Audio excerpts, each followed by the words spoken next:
ಕೆಟ್ಟ ಬೆವರು ಆಡುತ್ತೆ, ಹೋಗಿ ಸ್ನಾನ ಮಾಡ್ತಾರೆ, ಕೈ ಕಾಲು ಶುದ್ಧಾಗುತ್ತೆ. ಇದು ವಿಷ್ಣು ಟೆಂಪಲ್, ಕೀರ್ತರಾಜ ಸ್ವಾಮಿ ಟೆಂಪಲ್ ನೋಡಿದ್ದು 1117ರಲ್ಲಿ ಹೊಯ್ಸಳ ವಿಷ್ಣುವರ್ಧನ ಸ್ಥಾಪನೆ ಮಾಡಿರೋ ದೇವಸ್ಥಾನ ಇದು. ಇದು ಹಳೆಯ ಟೆಂಪಲ್. ಇದು ಇದೇ ಜಾಗದಲ್ಲಿತ್ತು.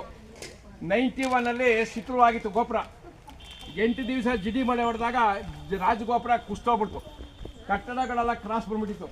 ಇದೇ ಡಿಪಾರ್ಟ್ಮೆಂಟ್ ಅವರು ಈ ದೇವಸ್ಥಾನ ಈ ಜಾಗನ ಬಂದು ಇನ್ಸ್ಪೆಕ್ಷನ್ ಮಾಡಿದ್ರು. ಈ ದೇವಸ್ಥಾನನ ಇದರ ಪೂರ್ತಿ ತೆಗೆಸಲೇಬೇಕು ಅಂತ ನಿರ್ಧಾರ ಮಾಡಿದ್ರು. ಇದು 2014ರಲ್ಲಿ ಜೀರ್ಣೋದ್ಧಾರ ಆಗಿದೆ. ಇದು 1117ರಲ್ಲಿ ಹೊಯ್ಸಳ ವಿಷ್ಣುವರ್ಧನ ಸ್ಥಾಪನೆ ಮಾಡಿದ ದೇವಸ್ಥಾನ, ಹಳೆಯ ದೇವಸ್ಥಾನ ಇದು.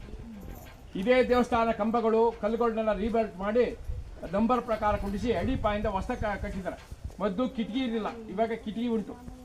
ಈ ದೇವಸ್ಥಾನ ಮುಂದೆ 60-70 ಅಡಿ ಮರಳು ಆ ಛತ್ರಿ ಮರದವರೆಗೂ ಈಕ್ವಲ್ ಆಗಿತ್ತು, ಒಂದು ಸಮವಾಗಿತ್ತು. ನಾವೇ ತಿರುಗಾಡ್ತಿದ್ವಿ ಆ ಕಡೆಯಿಂದ ಈ ಕಡೆ. ಈ ದೇವಸ್ಥಾನ ಮುಂದೆ ಮರಳು ತೆಗೆದಾಗ ಮಹಾದ್ವಾರವಾಕಲು ಮಂಟಪ ಸಿಕ್ಕಿದೆ. ಮಹಾದ್ವಾರವಾಕಲು ಮಂಟಪ ಸಿಕ್ಕಿದೆ. ಪಕ್ಕದಲ್ಲಿ ಅಡಿಗಮನ ಸಿಕ್ಕಿದೆ. ಆ ಕಲ್ಲುಗಳೆಲ್ಲ ಅಲ್ಲಿಟ್ಟಿದ್ದಾರೆ ರೈಟ್ ಸೈಡ್. ಇಲ್ಲೊಂದು ಕಲ್ಯಾಣ ಮಂಟಪ ಸಿಕ್ಕಿದೆ. ಇಟಿಗೆಗೋಡ ಕಾಣ್ತಾ ಇದು ಕಲ್ಯಾಣ ಮಂಟಪ. ಅಲ್ಲೊಂದು ವೀರಾಂಜನೇಯ ಸ್ವಾಮಿ ದೇವಸ್ಥಾನ ಸಿಕ್ಕಿದೆ. ತುಳಸಿ ಕಡೆ ಸಿಕ್ಕಿದೆ.